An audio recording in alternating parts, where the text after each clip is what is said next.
संकल्प बोल के हम तो निकल पड़े, हर द्वार खोल के गगन कहे विजयी भव, विजयी भव,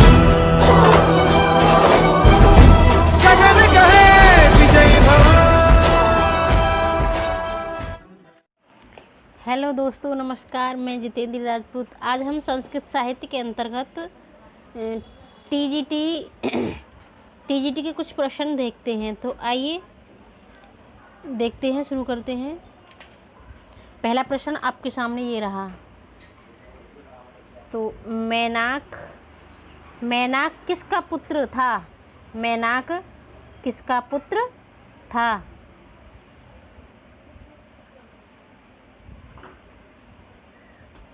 मैनाक किसका पुत्र था? इंद्र का, हिमालय का, समुद्र का, दैत्य का? किसका पुत्र था मैनाक? किसका पुत्र था? तो ये पुत्र था किसका? तो ये पुत्र था हिमालय का। ठीक है।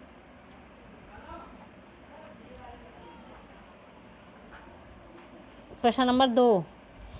प्रारभ्यते न खलु विघ्न भयेन रिक्त स्थान कई, मतलब रिक्त स्थान में क्या आएगा?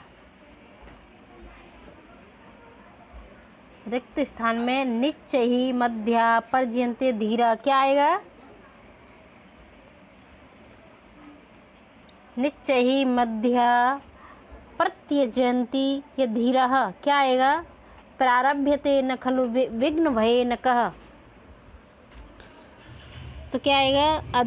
अधम कोटि के जो मनुष्य होते हैं, मतलब प्रारब्धे अधम कोटि के जो मनुष्य होते हैं, विघ्न के भय से कार्य आरंभ नहीं करते हैं। नीति शतकम भर्तृहरि द्वारा रचित ये श्लोक है भर्तृहरि द्वारा, नीति शतकम का है। तो इसमें क्या आएगा? निश्चयी। निश्चय माने अधम। ठीक है। प्रश्न नंबर 3 देखते हैं।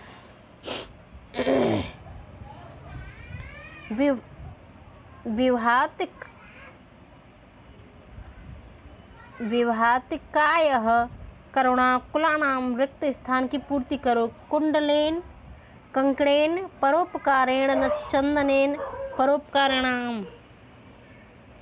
तो क्या होगा इसका?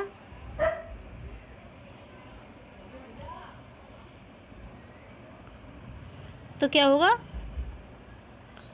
परोपकारेण न चंदनेन। ठीक है, इसका होगा सी सही। ठीक है।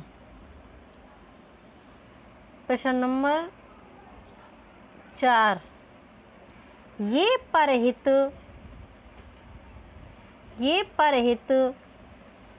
परहितम स्वार्थाय निघंति नीति शतकम के अनुसार वे लोग हैं। कौन से हैं? शतपुरुषा हैं, सामान्य हैं, मानुष राक्षसा हैं, या कोई नहीं? कौन है इनमें से? तो ये जो स्वार्थ के लिए, अपने स्वार्थ के लिए दूसरों को नष्ट करते हैं, दूसरों को दुख पहुंचाते हैं, दूसरों को हानि पहुंचाते हैं, कौन सी प्रकृति के लोग होते हैं वो?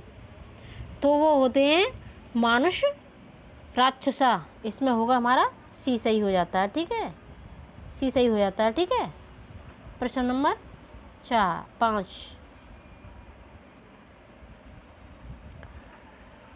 नष्टम उद्यमतो शमो, रिक्त स्थान की पूर्ति करो। लज्जा भूषणम रिपुः बंधुः।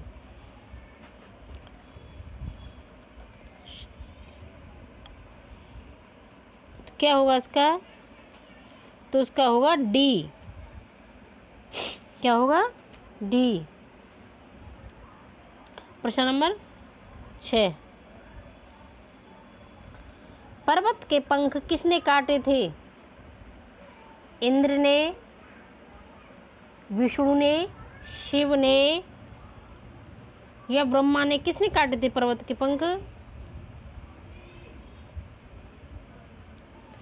तो इसका होगा इंद्र। ए, इंद्र ने इसके पंख काटे थे, जो हिमालय के इंद्र ने पंख काटे थे, ठीक है ना। मेनाक इंद्र के डर से समुद्र में कूद जाकर छुप गया। आपने सुनी होगी नीति शतक में इसका श्लोक है जी। ठीक है। प्रश्न नंबर 7,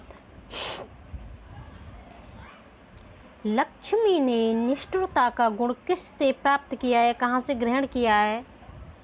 कौस्तुभमणि, उच्चैःश्रवः, कालकूट, मदरा। कहाँ से किया लक्ष्मी ने निष्ठुरता का गुण, कहाँ से ग्रहण किया है? तो कौस्तुभमणि, कौस्तुभमणि से किया है, ठीक है। प्रश्न नंबर 8,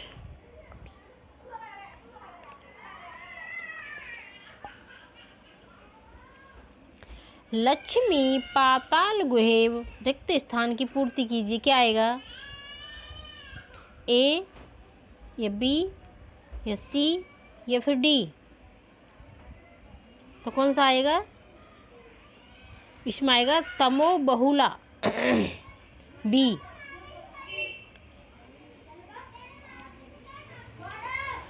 क्योंकि लक्ष्मी पाताल गुफा के समान अंधकार, अत्यंत अंधकार से युक्त होती है। सुखनास उपदेश का उपदेश में है इसकी, ठीक है, जो सुखनास बताते हैं चंद्रापीठ के लिए।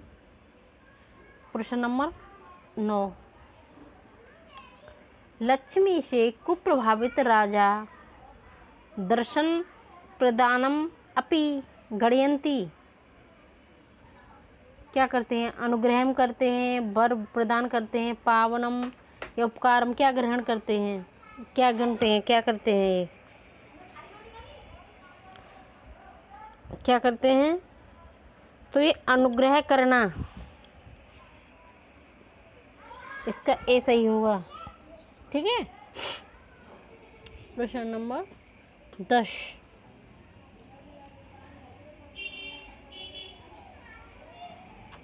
कौन सा राजा सिद्धादेश होता है? भ्रू प्रकृति वाला या उन्मत्त आरूढ़ प्रताप या तरल हृदय, कौन सा होता है? प्रताप की स्थापना करने वाला कौन होता है, कौन सा? तो ये होगा आरूढ़ प्रताप राजा, सी, ठीक है। ये शुकनास उपदेश का है। प्रश्न नंबर 11, लक्ष्मी साधु भाव की क्या है? लक्ष्मी साधु भाव की क्या है? प्रस्तावना है, कदलिका है, राहु जिया है, वाद्यशाला है, क्या है? साधु भाव की क्या है? ये वाद्यशाला है, ठीक है। प्रश्न नंबर 12, उत्तर रामचरितम के रचयिता कौन है? भारवी, भवभूति, भर्तहरि, भरतमुनि, कौन है दोस्तों इनके? कौन है? तो बी ऑप्शन के साथ जाएंगे, भवभूति, ठीक है। और भारवी की मात्र एक रचना है, किरार तारुजुनियम, और भर्तहरि की 3 है, नीति शतकम और भरतमुनि का नाट्यशास्त्र है, ठीक है। प्रश्न नंबर 13, अमर सिंधु है। अमर सिंधु कौन है? रेवा, वेत्रवती, क्षणवती या गंगा? देखो, रेवा को हम नर्मदा के नाम से भी जानते हैं, क्या? रेवा को नर्मदा, और वेत्रवती को हम बेतवा के नाम से, वेतवा, ठीक है। और क्षणवती को चंबल के नाम से आते हैं, चंबल, ठीक है। और गंगा को हम किस नाम से आते हैं? अमर सिंधु। तो कौन सा ठीक होगा हमारा? गंगा,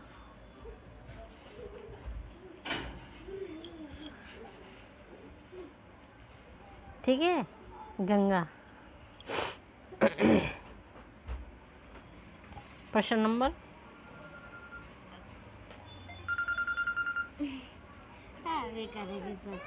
प्रश्न नंबर 14।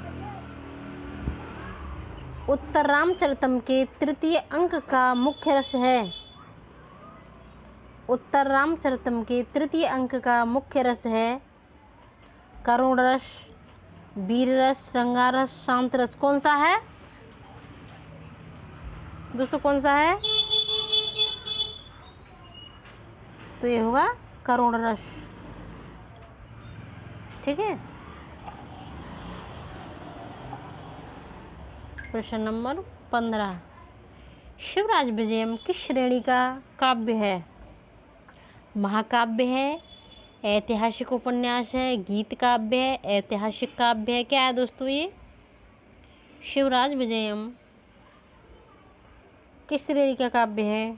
तो ये बी ऑप्शन के साथ जाएंगे हम। ये ऐतिहासिक काव्य है। कैसा काव्य है? ऐतिहासिक काव्य है, जो 3 विराम और 12 निश्वास है इसमें। ठीक है। प्रश्न नंबर आगे देखते हैं। मेघदूतम में ध्युमज्योत सलिल मरुताम सन्निपात है। यक्ष, मेघ, कुबेर या इंद्र? कौन है? मेघदूतम में ध्युमज्योति सलिल मरुताम सन्निपात है किसमें? तो ये होगा मेघ। ठीक है, जो 4 तत्वों से बनकर बना है। धुएं, ज्योति, जल और वायु से मिलकर मेघ बना है। प्रश्न नंबर 17।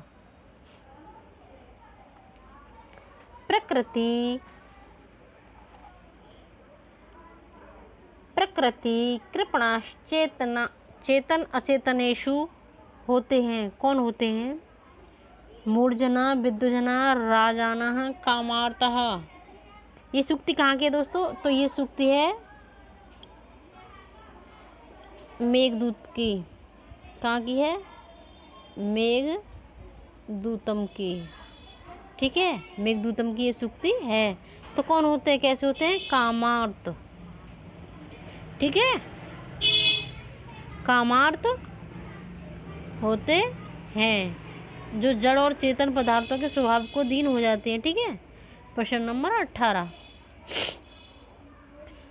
राजहंस कहाँ जाने के उत्सुक हैं? कैलाश पर्वत, वैकुंठक, मानसरोवर, स्वर्गलोक। कहाँ जाने के लिए राजहंस कहाँ जाते हैं? जब बरसात का समय आता है राजहंस कहाँ जाते हैं दोस्तों? तो ये जाते हैं मानसरोवर। ठीक है, सी ऑप्शन के साथ जाएंगे। प्रश्न नंबर 19। मैंने भी बताया था इससे अब पीछे वाले प्रश्न में। शिवराज विजयम का विभाजन हुआ है निश्वासों में, उच्छ्वासों में, खंडों में, तरंग में। अभी मैंने पीछे बताया था। तो दोस्तों उच्छ्वास में हर्षचरितम है। क्या है? हर्षचरितम उच्छ्वास में है। ठीक है। और खंड में कौन है? मेघदूत। मेघदूत। और तरंग में कौन है? रजत तरंगिणी। राज तरंग तरंगिणी। ठीक है। तो इन शासों में कौन है?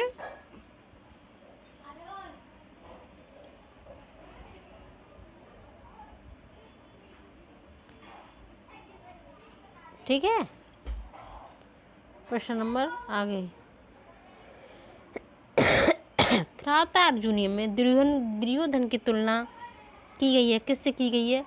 उरग से, शुक से, दीप से या सिंह से? किससे की गई है दोस्तों? तो इसकी तुलना की गई है उरग से, सांप से। ठीक है। प्रश्न नंबर 20 था ए। प्रश्न 21।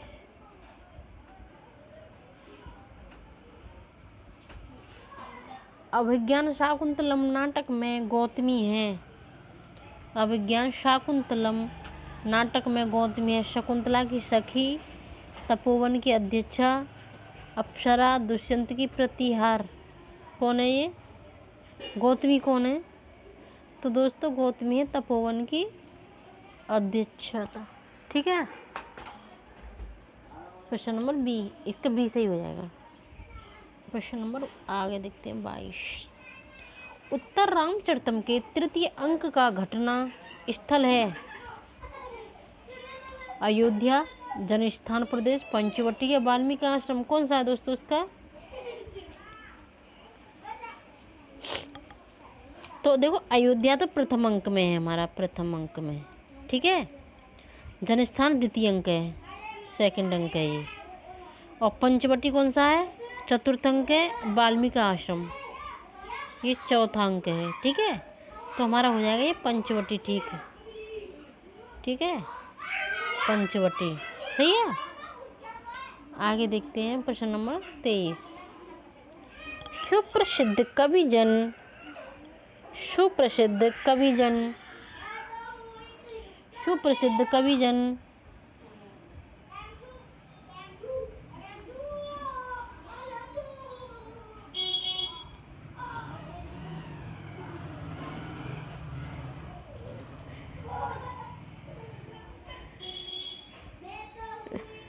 सुप्रसिद्ध कविजन निधन होकर रहते हैं, तो इसमें दो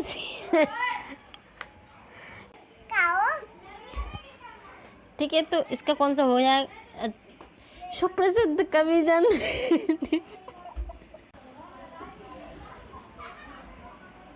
प्रजा, राजा, मंत्री, सेनापति। तो कौन होगा? दोषी कौन है इसमें?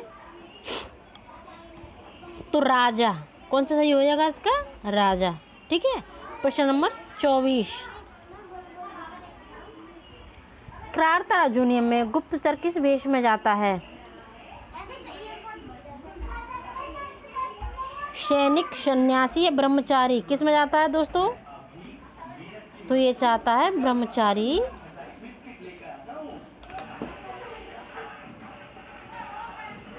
सी। ठीक है,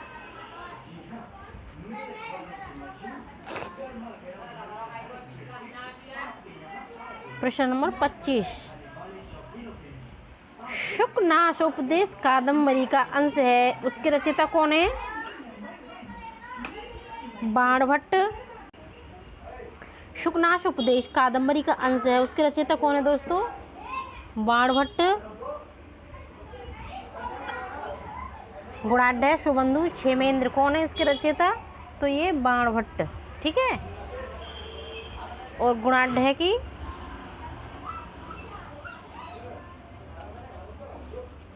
देखो बृहत कथा है गुणाढ्य की, वासवदत्ता है शुबंधु की, और बृहत कथा मंजरी है क्षेमेंद्र की। ठीक है, तो बाणभट्ट है ये। ठीक है, प्रश्न नंबर आगे 26। कैलाश पर्वत पर कौन सी नगरी बसी है? कैलाश पर्वत पर कौन सी नगरी बसी है?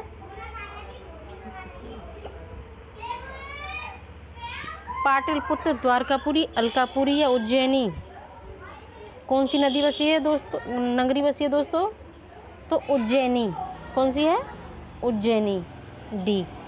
ठीक है, पाटलिपुत्र बिहार में, पाटलिपुत्र बिहार में है, द्वारकापुरी गुजरात में, और ये उज्जैनी अलकापुरी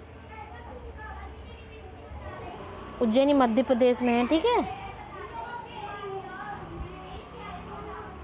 प्रश्न नंबर 27। राजा दुष्यंत शकुंतला को पहचान सकते हैं जब वह देखेंगे कुंडल देखेंगे शकुंतला की, या हार, या अंगूठी, या केयूर? क्या देखेंगे? तो क्या देखेंगे? अंगूठी, जो राजा दुष्यंत ने दी थी शकुंतला के लिए। ठीक है, अंगूठी। ठीक है, प्रश्न नंबर 28। शिवराज विजयम के कथानक के प्रारंभ का काल है रात्रि का, या सायंकाल, या मध्याह्न, या प्रातःकाल? तो ये शुरू में जो थी, अरुण एस प्रकाश है पूर्वश्याम भगवतो मरीच मालिनी ही। ये प्रस्तुत पंक्ति से यह विदित होता है कि शिवराज विद्या का कथानक कहाँ से है? प्रातः कालीन से। कहाँ से है? प्रातः का। तो डी ऑप्शन के साथ जाएंगे हम, ठीक है। प्रश्न नंबर 29,